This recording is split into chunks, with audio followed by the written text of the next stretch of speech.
As of December 2022, there were nearly 11 million Americans who were receiving Social Security disability benefits. Given that, many might claim that the system is working, but guess what? It's not. No, in many cases, qualifying for Social Security disability income benefits turns out to be forced poverty. And for many folks, that's unfortunately the best option. Likewise, individuals who are living in a household where there is at least one adult with a work limiting disability, that household needs to earn 28% more to maintain the same quality of living as a household without a member with a work limiting disability. How easy do you think it would be for you to come up with an additional 28%? Exactly. You're listening to Queer Money episode number 548, and we're talking with returning guest Brynne Conroy of Femme Frugality, and most recently her new platform, Disability Finance, to talk about Able accounts, achieving a better life experience account, and how those accounts can help folks on disability. Now on with the show.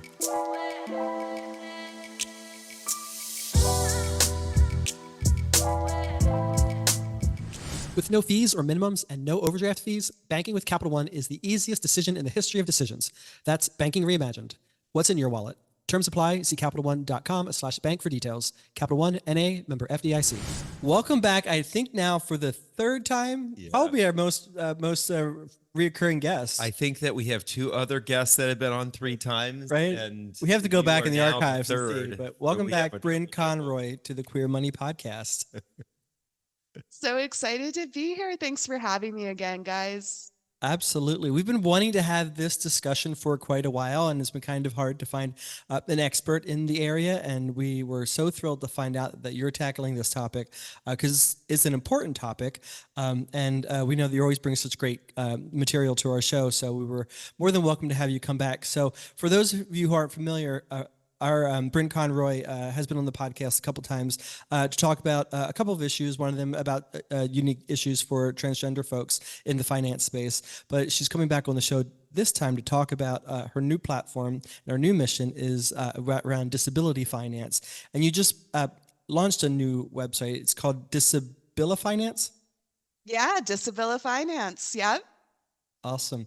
And what was the trigger? What was the motivation for deciding to tack a little bit and go down this path in the personal finance space? Yeah, absolutely. So, earlier on in the pandemic, I've written about this stuff sometimes before because one of my children is disabled. And so I write about money, which has been very convenient because sometimes when I have a question and I can't find somebody to ask, I can pitch the story to one of my editors, and then I kind of get permission to email national experts and ask them to teach me and tell me what to do. So that was really fortunate, but I didn't start really going full at it until during the pandemic. My colleague Joyce Marrero and I found ourselves in a similar situation. And things got particularly tricky during the pandemic. Like there was a massive burden on all of our systems, which impacted our lives a lot. And so we were talking about it a lot, and we decided to start a podcast. We did that for a couple years, Mom Autism Money. And we are not recording those anymore, but there's a whole library. If anyone wants to go listen to them, they're still up. And just in this past year, I started having a lot of financial professionals coming to me and asking me about these issues. And I think there were probably a couple triggers for that with legislation and stuff changing. But I decided, okay, let's get this education to these financial professionals, start a platform.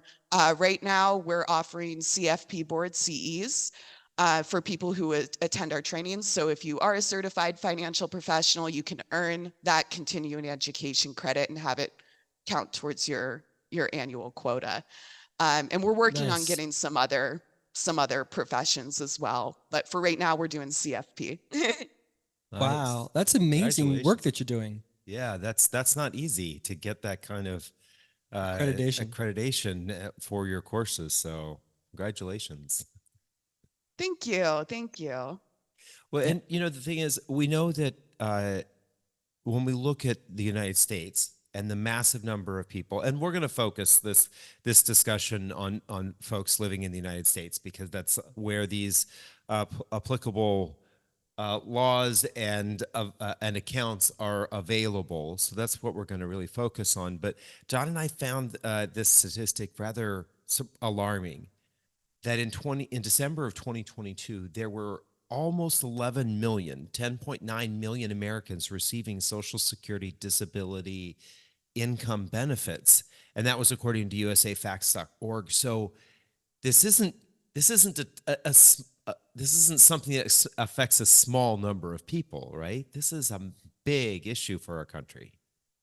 Yeah, absolutely. With SSDI in particular, one thing that I think people may not immediately realize with disability finance is that aging populations are included in the disability community, because as we all age, we all inherently have health issues and have other disabilities pop up. Right. So with SSDI in particular, that's a program that people have paid into, whether you know it or not, your whole life.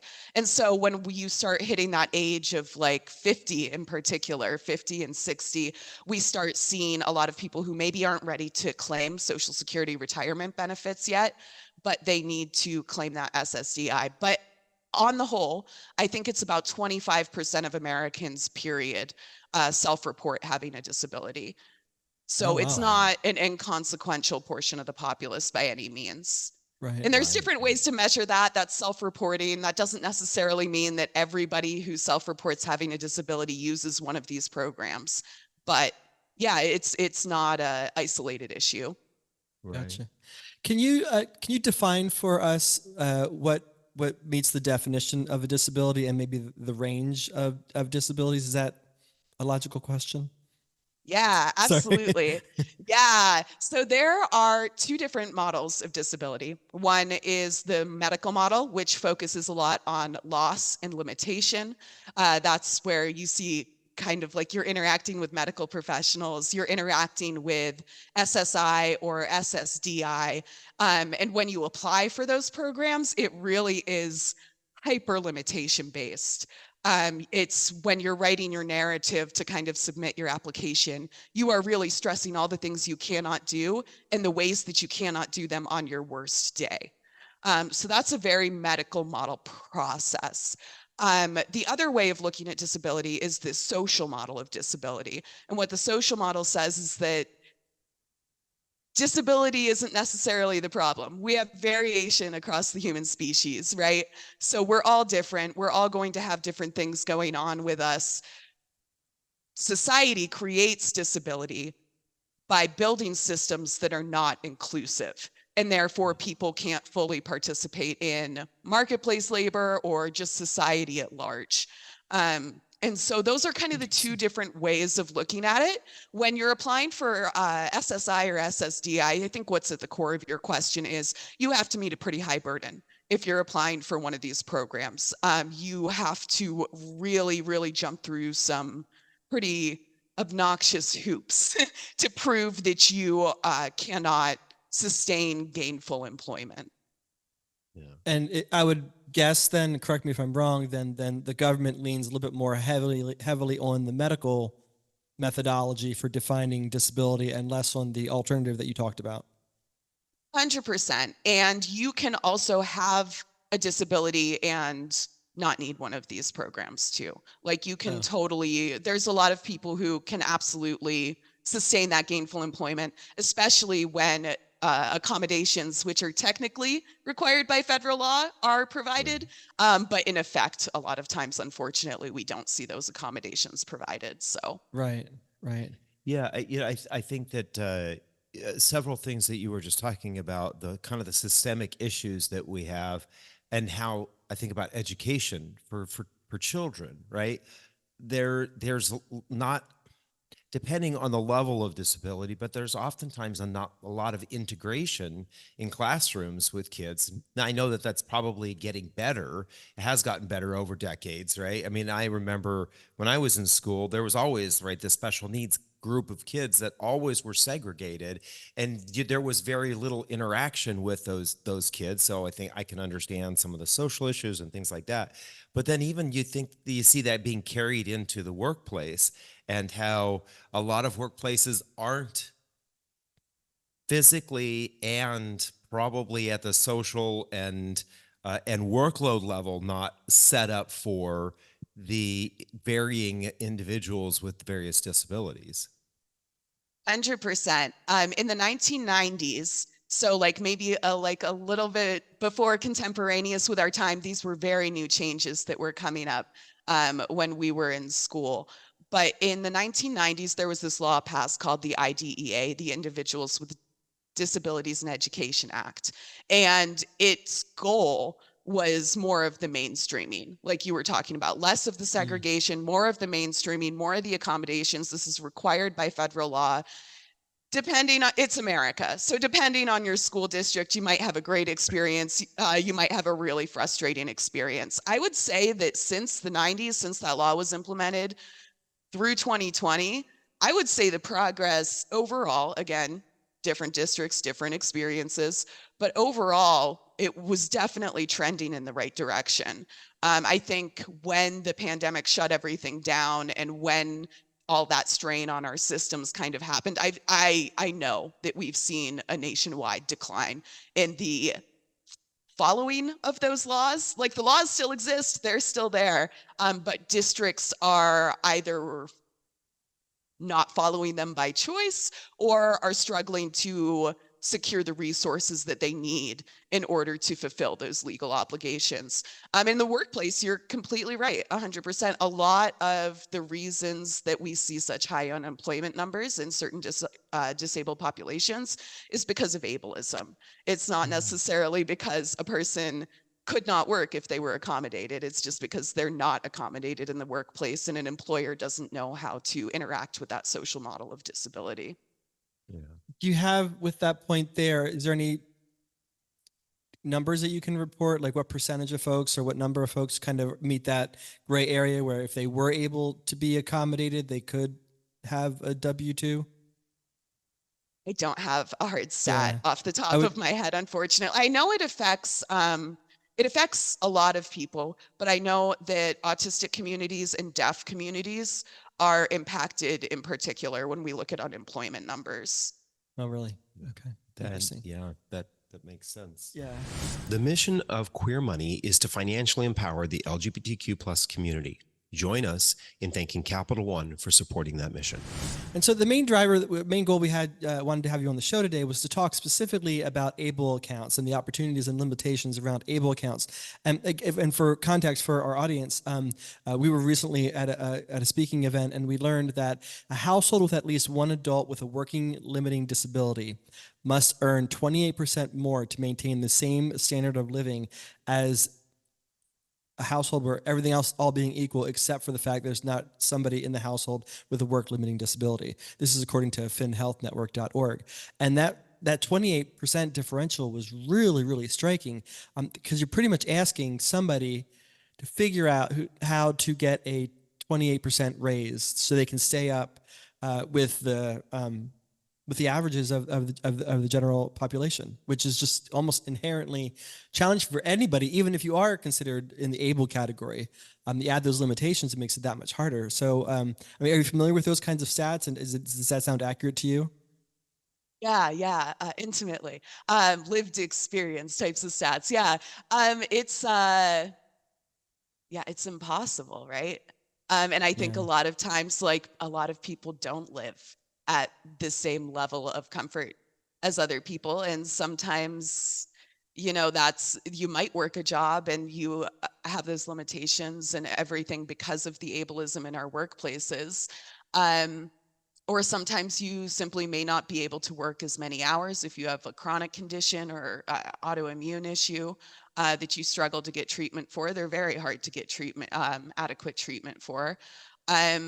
And then if you're on one of these programs, and a lot of times, sometimes people will end up on SSI or SSDI, particularly SSI, because they need to access Medicaid, because they need access to healthcare in order to stay alive. So it's like, yes, if I have my health care, I can work, but I can't work because I need to be on this program so I can qualify for my health care.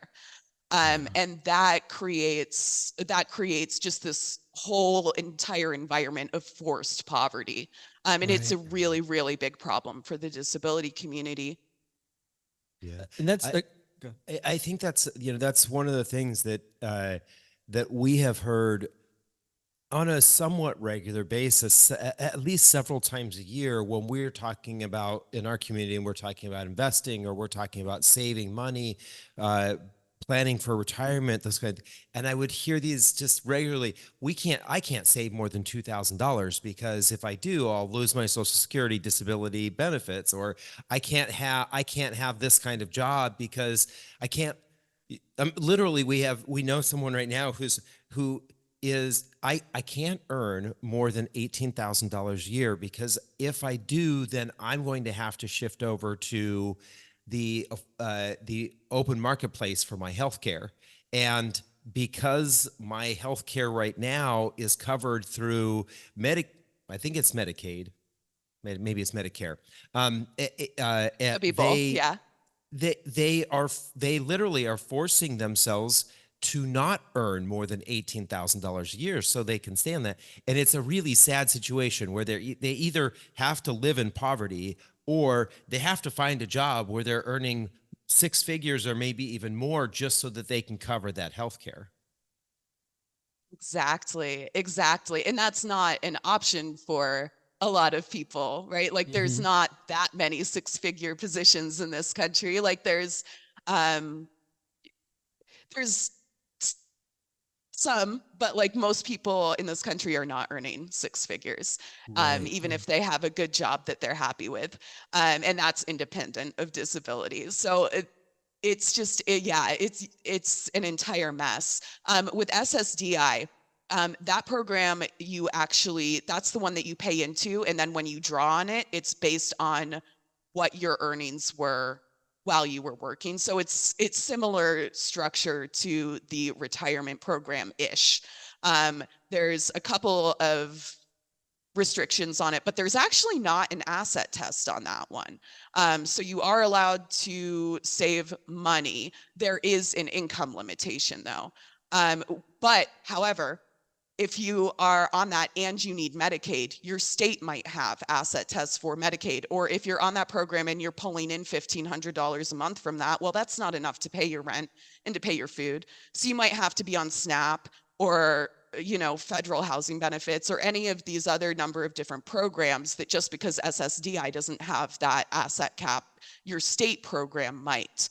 With SSI, that is the program that you're going to see more people who have been disabled since birth or childhood interact with, because they don't have that work history to draw upon, or even early adulthood. And that is the program where there is that strict $2,000. If you're an individual, we'll probably get into this with the marriage equality thing in a little bit. But yeah, if you're an individual, it's that $2,000 cap. And that's terrible because you have this group of people who is way more likely to need an emergency fund, and they're literally federally disallowed from building one.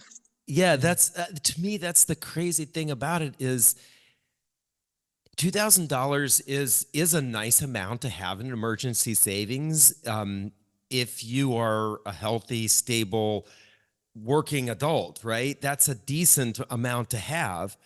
If you have any sort of other conditions in your life, $2,000 you can burn through that in a day easily. One trip to the hospital, and you may have your copay and all your additional insurance that you may have to pay that $2,000 out immediately. Yeah. Yeah, it's a mess. That is one good thing about ABLE accounts, though. That's actually the whole reason they were created, was that the ABLE account shelters up to $100,000 for SSI. There's actually not caps for a whole lot of other programs, but for SSI there is. But up to $100,000 that you keep in there, it's sheltered from that SSI asset test.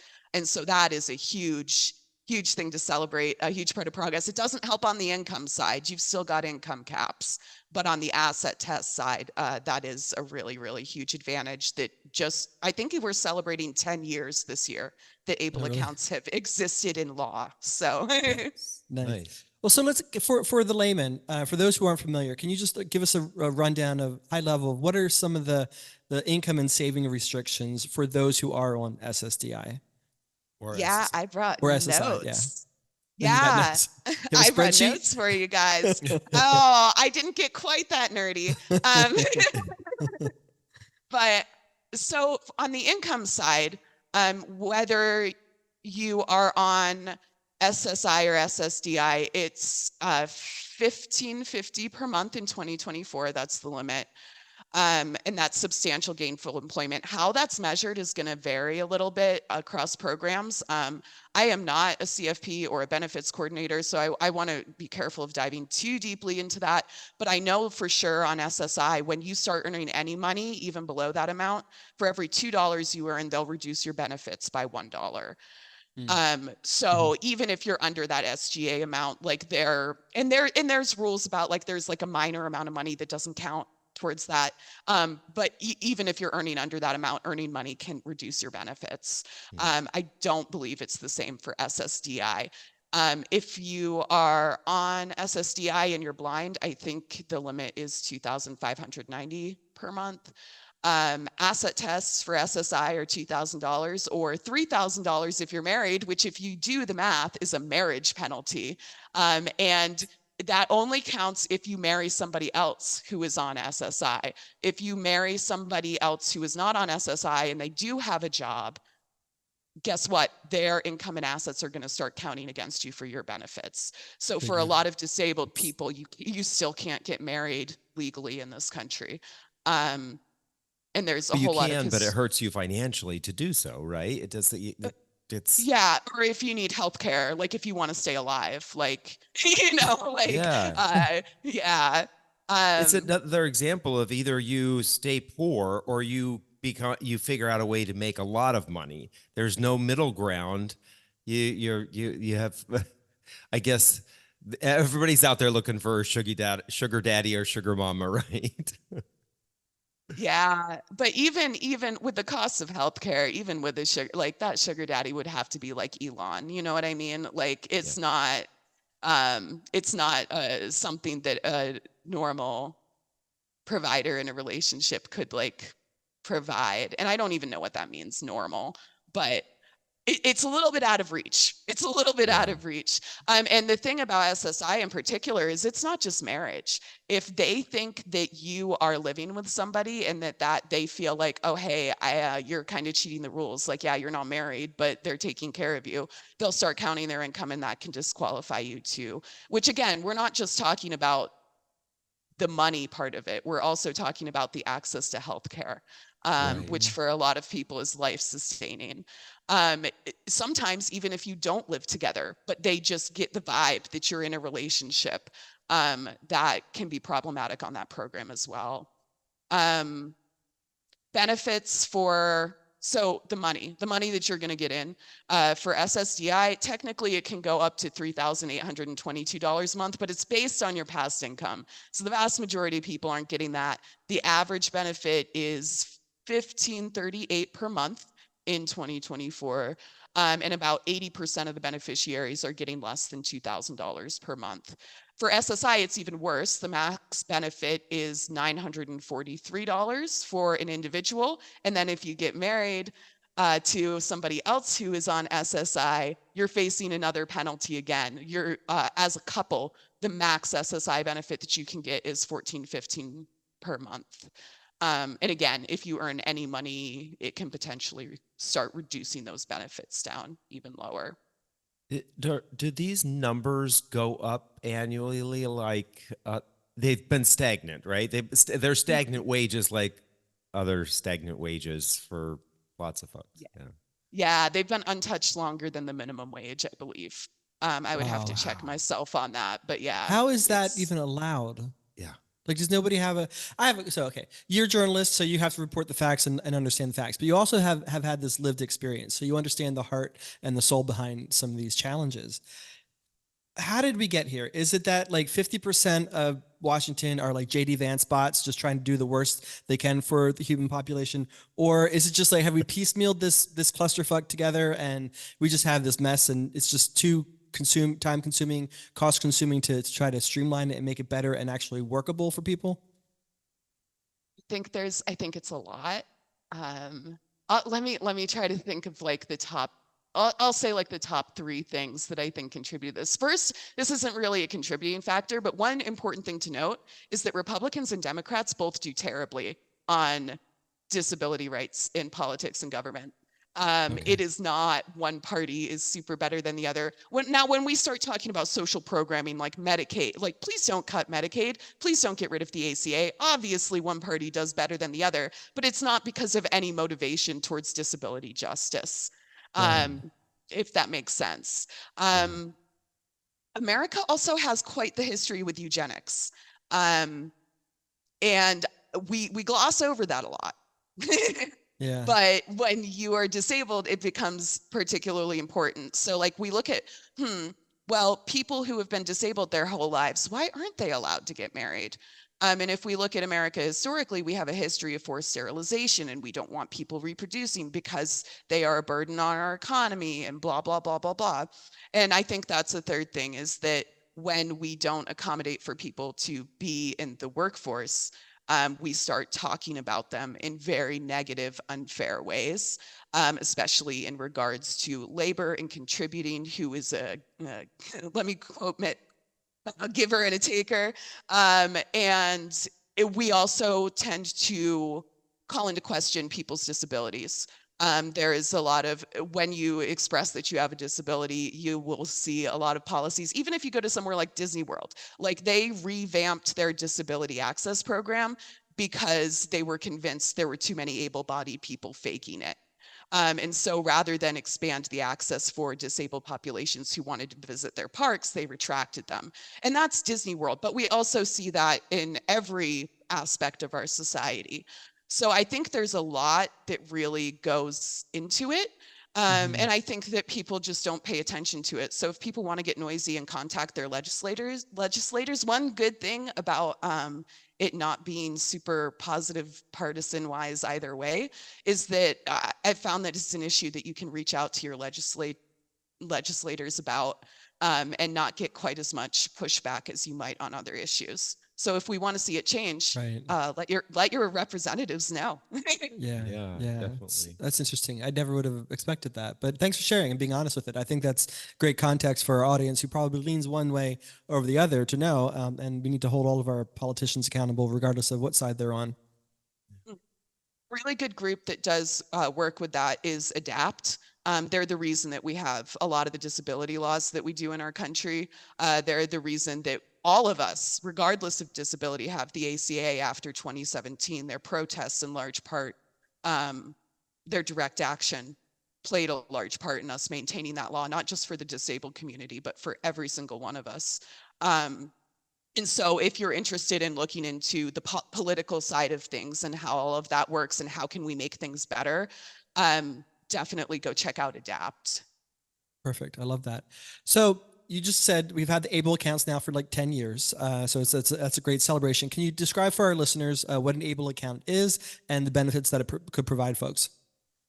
100%. So an ABLE account is a specialized type of 529, but it's not just for college, like you would think with a 529.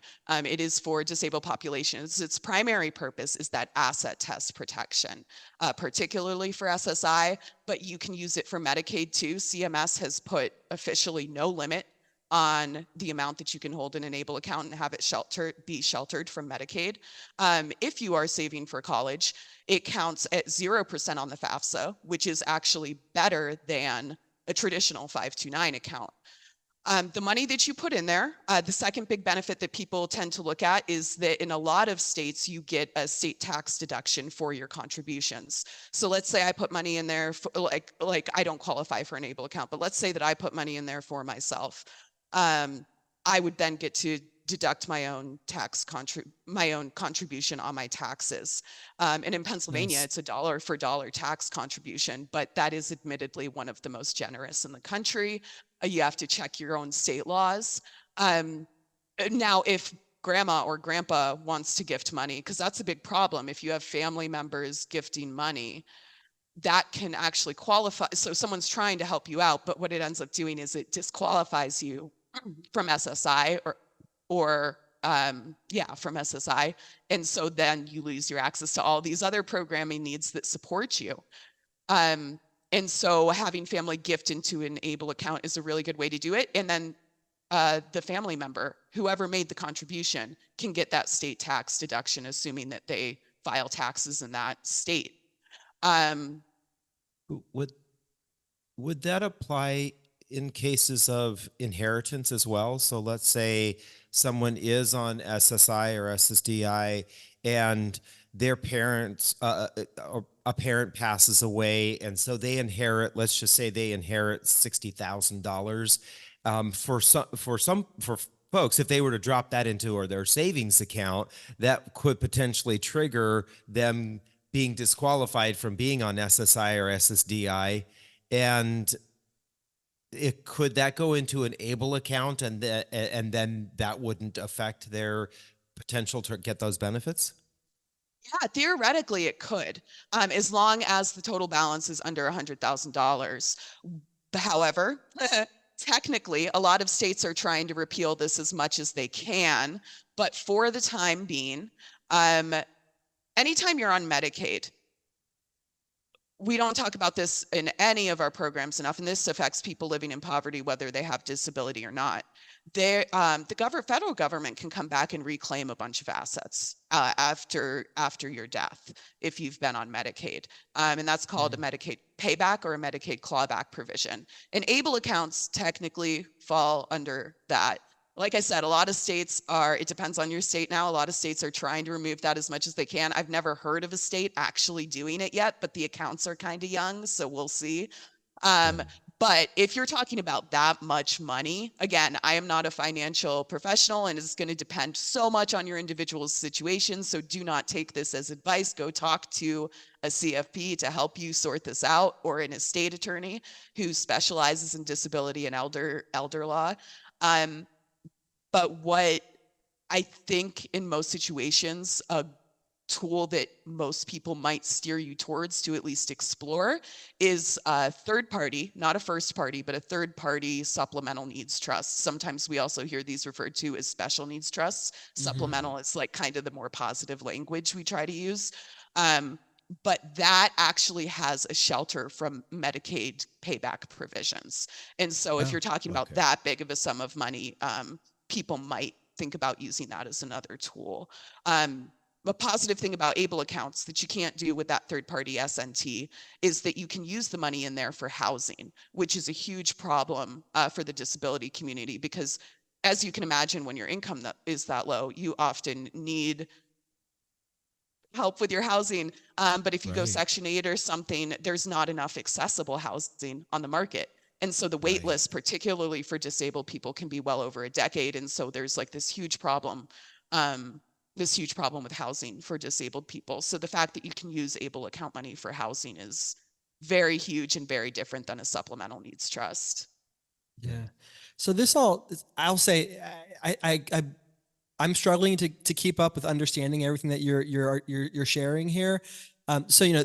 So somebody who is on SSDI and does have income or asset restrictions, going to hire an attorney or an accountant or a financial planner, like, that sounds expensive, and this is something I couldn't necessarily piecemeal together myself. Is there a resource that people can go to that kind of makes this a little bit easier to understand in layman's terms?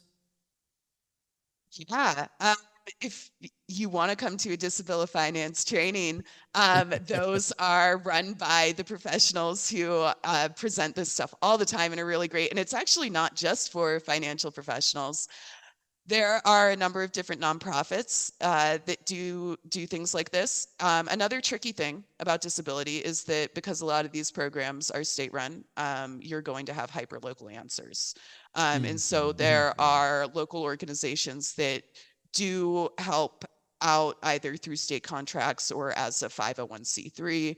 And every estate attorney that I've run into in this space is willing to kind of work with people to help figure out a payment plan or something along those lines. But there's also 501c3s that do the management of those trusts. Yeah. Nice. Okay.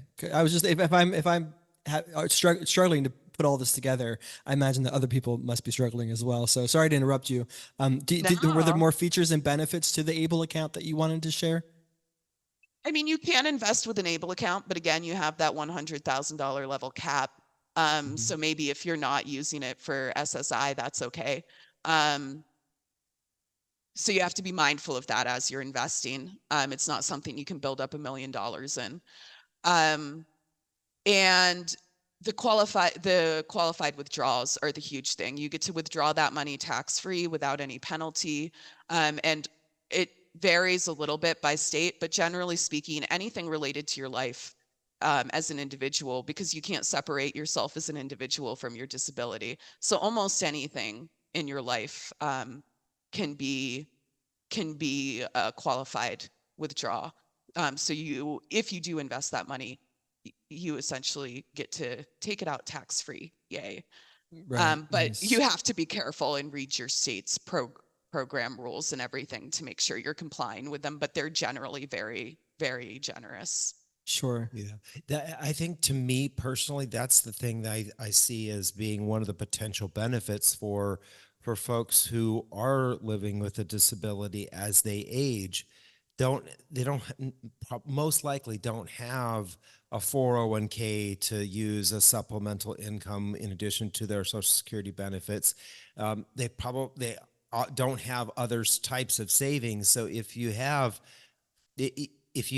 somewhere between $50,000 and $100,000 and it's growing at a decent amount every year, an additional $5,000 to $10,000, being able to withdraw that additional $5,000 to $10,000 every year is huge for somebody who's only getting maybe $1,400-$1,500 a month. If they're getting an extra anywhere from $500 to $1,000, that is massive, a massive increase in their lifestyle by being able to cover additional benefits.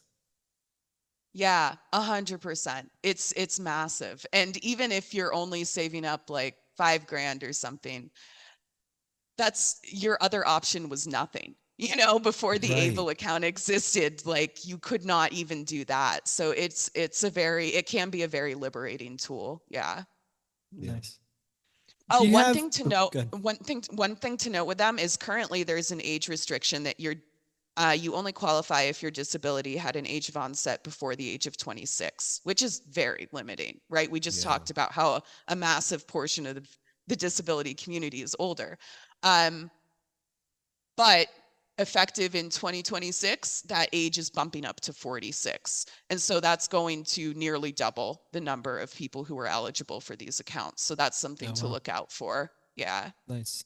Is it that basically means that if you're, I don't know the correct way to say this, so forgive me, but your onset of your disability happened before the age of 46, then you can access and use one of these accounts. Is that correct? So it's either something that's happened at birth or happened later on in life. Exactly. Yeah. And you could be 64 and want an Able account. And as long as that disability had an onset before the age of 26, right now, you're cool. And in a couple years before the age of 46, you'll be able to open one. So Gotcha. I'm glad you bring this up because it was a question I was going to ask earlier. I had a conversation in a Facebook group with someone about this whole idea of using an Able account, and he did the research and he came back to me and said, I don't qualify for it right now, but I will qualify it when they bump up the age restriction to 46. But he's going to have to wait for a couple of years to be able to start contributing money to it. yeah, yeah. It's frustrating and at the same time very exciting. That was a rule that people had been pushing to change for a number of years. So it's exciting that it's happening at all. And also, I feel his frustration to have to wait years more to get started. Right. Definitely. And I think this kind of brings up one of the kind of maybe one of the reasons why we are concerned about this for our community is there are so many individuals who are living with HIV and AIDS and have been for, in many cases, decades, and they don't qualify. And that's actually this individual's scenario, is that they are on SSDI and have been because of having contracted AIDS a number of years ago. and that is he is excited about this opportunity because he can start to set money aside for the future if he needs it. 100%, 100%. And I know that in the rainbow community in general, we tend to see much higher rates of disability. We talked about here, I have my notes. I brought more stats for you guys. We love exact So numbers. it depends on who you're asking, right? Because all these different surveys are going to have different answers. But generally speaking, 24% of the general populace self-reports a disability. 36% of the queer community reports. 26% of gay men self-report having a disability. 40% of bisexual men. 36% of gay women, 36% of bisexual women.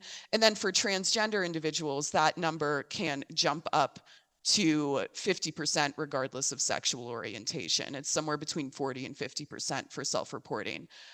So this disability finance is very much a queer issue.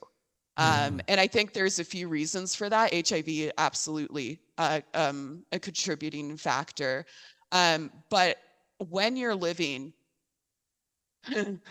with that much violence thrown at you every day, whether it's from your family, from your community, from your government, that inflicts perpetual trauma on you. And whether that trauma results in something like PTSD or whether it results in an autoimmune issue, you are going to be more likely to develop something like that when you are just being bombarded with all of that oppression every day in your life. I do think it's interesting too, though. I've been involved in a few different communities over the years where, you know, the community has been disabled since birth. Like they were born that way, you know, and I started noticing, like when we were growing up, this was obviously wrong, but we would hear reports like, oh, it's like 1 to 3% of the population is gay or queer or whatever. Obviously, that's not accurate. This was a very long time ago when there was a lot of, I don't know, there's problems now too. But I would look around at my friends and I would be like, yeah, this is obviously more than 3%. Like something's going on here. And anecdotally, what I've heard from them is, well, when I have this disability, I am coming up against these institutional oppressions every day. I'm recognizing how I maybe am oppressing myself in my own life because of this disability. And when I connect with other self-advocates and I connect with this social model of disability, I can deconstruct all of that. And when I have done it in this area of my life with disability, I was better able to accept myself and feel okay in a time when it was, I don't know, things are changing now, but like in the 90s when it was like not as easy necessarily to come out. And so I think there's like multiple factors at play. There's HIV, there's the systemic oppression that causes disabilities, but then also when you have a disability, this is anecdotal and I don't have any hard numbers to back it up, but there may be a tendency to be able to deconstruct other forms of oppression that you might experience in your life and that maybe you feel internalized within yourself as well. But yeah, we do see very, very high rates of disability in the queer community. Thanks for sharing that. Yeah, that's. So our next question is: these are all great benefits and features that I know that a lot of our listeners and the people that they know in their lives will benefit from. Do you have any real life stories that you can share of examples of folks that maybe you've worked with and how this has benefited them and what they've had to do to take advantage of them? Absolutely, a big one is housing. When you have an Able account, as an adult, a lot of people will use it to save up money for the down payment on a home and then use that in conjunction with like first-time homebuyer programs, et cetera, et cetera. And that can be a massive thing because now you have a roof over your head and like so much of the stress in your day-to-day life because of unstable housing or people trying to force you into an unsafe group home or something like that because you don't have stable housing, all of those things are kind of alleviated. So that's like a big one that people use it for. Nice. My group, I don't know, the people I know, it's probably like a little bit skewed. I know a lot of parents who use it for the state tax benefits. I know adults who use it for that SSI asset shelter and then just use it for daily needs. But that way they're able to have an emergency account. There are people who use it for investing and use it in that way. I don't want to downplay that, but I do think that the major case use is going to be for that asset sheltering aspect of it. That makes sense. Yeah. Are most folks that you see using these, are they self-funding these, or are the funds, are they getting the funds from somewhere else?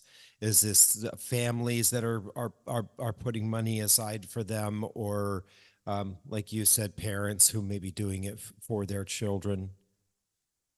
Yeah, I think it really just depends on the individual in the situation. Um, I've known a lot of parents who do it because that's the demographic I fall into myself. But I do also know disabled people who use it and contribute their own money, but also like mutual aid is a thing, you know, if you have a cost coming up that like you really need help with, you might put something out on social media. A lot of states make it really easy to share that able contribution information. Usually it's nice. through a program like YouGift or something, but you Right. just drop a link and then people can contribute. So yeah, there's like a lot of mutual aid. Obviously, it's tricky to save up money when your income is inherently limited because of these Right. programs. Right. But yeah, when people have their own money, they can save it. And then if you're somebody who is able to work and you're using it for investing in the tax advantages on the back end, like when you're making the withdrawals, yeah, you can contribute a portion of your salary. And in fact, there's even a program, at least for right now, we'll see. It's set to expire at the end of 2025, last I knew. But there's a program right now where if you do contribute to your own ABLE account from your earned income from work, the contribution limit goes up significantly, like a lot, like by maybe $10,000 a year, more than $10,000 a year, I feel like, but like a big number. Yeah. Okay. Nice. Very Nice. cool. And then finally, how does somebody go about opening an ABLE account? Where do you have to go to a government agency, or can you do that through your financial planner, or how do you do that? Yeah, so it's actually super simple. Getting SSI or SSDI is incredibly hard. This is going to vary on depending on your state, but for the most part, you can just go to your state's ABLE website, and you can actually, it's like a 529. You can purchase over state lines, but a lot of people stay in their own state, especially if there's those state tax contribution benefits. But yeah, you just go to the website, and a lot of states will allow you to self-certify that you have a disability that qualifies. You do have to meet like a certain threshold. Like you can't just be like, I'm depressed. I'm going to open up an ABLE account. You have to meet like a certain threshold. And I think that's going to vary depending on what your disability is. Not to downplay depression or anything, but I'm just saying like a common diagnosis that a lot of the populace has, like maybe that might not be as easy. Sometimes they will ask you for medical, like a note from your doctor pretty much. But for a lot of states, you can just self-certify and say like, yes, I've read all of the qualifications for my state and I qualify. So it can be done in as little as 5 minutes sometimes. Oh, wow. Nice. Nice. And do you have any resources on your website that can help folks who are wanting to look at opening one up? Yeah. So two really good national resources. Able Today is a really good one. That's run by the National Association of State Treasurers. And the state treasurer's office is like the one that kind of administers it in each state. So Able Today, go there. Also the Able National Resource Center. That's a really good one. Like there's maybe one or two states still that don't, maybe a little more, but they tend to be like smaller states that don't have the ability to administer one of these programs, so they'll refer you over state lines. So if you're in one of those states, or you're looking at comparing state tax benefits or investment options, the Able National Resource Center is a really, really good place to check out too. Nice. Very cool. Very, very, very cool. And another question I have for you. You're now enjoying living in New Zealand for the last few months and for the next few months.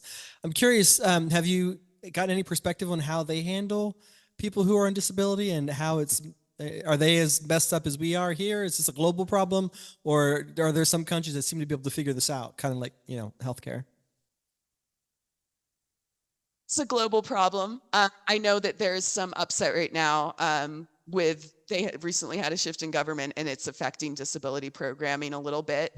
And people aren't super happy about that, but it's not nearly as extreme as our politics are back home. It doesn't even come close. One thing that I did notice was that we have certain laws, like I was talking about, ADAPT really advocated for, like the ADA and stuff. So when I was traveling here, I tried to stay on American flights as long as I could, because I was like, I need that ADA protection. And if we depart from the USA, then I have it, legally. Now, what I noticed was when I flew and had that ADA protection, I was having to advocate for its enforcement noisily and annoyingly and like whatever, like I will do it, but like you're going to follow the law. Like this is the law, you have to follow it. Eventually people follow the law, but it's a nightmare getting them to comply. And then when I got on my first New Zealand flight, no law protecting us quite like that, but the culture was, at least in my experience, the people were a lot more proactive in making sure those things just kind of like existed naturally, like those supports just were kind of there, and I didn't have to fight for them even though there was no law protecting us. So it's definitely been interesting. Yeah. Yeah. Interesting. All right. So a question we've been asking a lot of our listeners, this was inspired during, a lot of our listeners were feeling, and viewers are feeling a little bit more doom and gloom up until maybe about a month or so ago. So we started to ask this question, and hopefully lift some people's spirits. We're going to continue it for the foreseeable future. Related or unrelated to what we've talked about today, what has you feeling good? Can I give you a really nerdy answer? I don't know. We love nerdy answers. So while I am here, I'm actually getting a little more education in case the robots try to steal my job in the next couple of years. Figure get a little more flexibility under my belt. And I'm really enjoying school. I'm also still working full time and everything. Like that's still a thing that I'm doing as well. But I'm taking this one course on the anthropology of money, and it is just mind-blowing, fascinating. We just finished reading some Polanyi and some stuff about market competition and witch trials, which has some crossovers to what's happening in American politics today with women and queer rights. So it's like really, really interesting. But yeah, that's what's making me happy, is being a really big money nerd. That sounds fascinating. I want to take that course. Yeah, it does sound cool. I'm going to move to New Zealand for a couple years and take that course. Sure. Let's do it. Cool.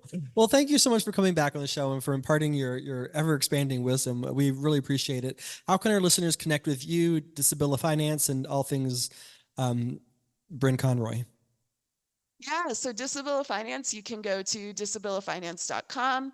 I also have an Instagram page that I have been not as good at social media lately, sorry.